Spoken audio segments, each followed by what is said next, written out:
સિહોર તાલુકાના અમરગઢ ગામે ભાથીજી મહારાજના મંદિરે નાગ પાંચમી નિમિત્તે હોમ હવન કરી ભવ્ય ઉજવણી કરવામાં આવી।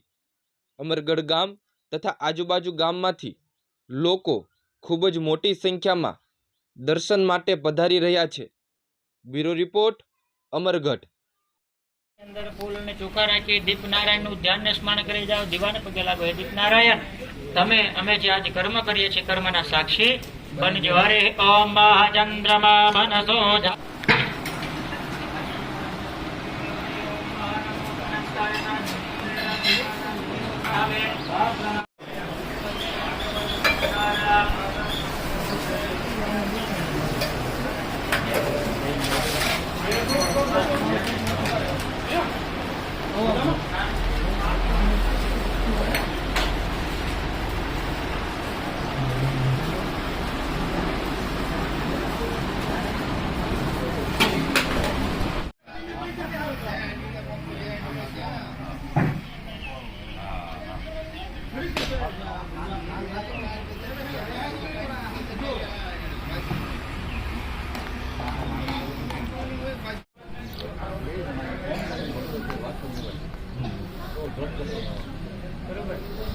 कारण के अपना शास्त्र ની અંદર બતાવ્યું કે યજ્ઞ કરવું તો કીધું એમ કહેતા સોનું નાદરી કહેતા પર્વ સોનાના પર્વતનું દાન આપ્યું ત્યારે આપણને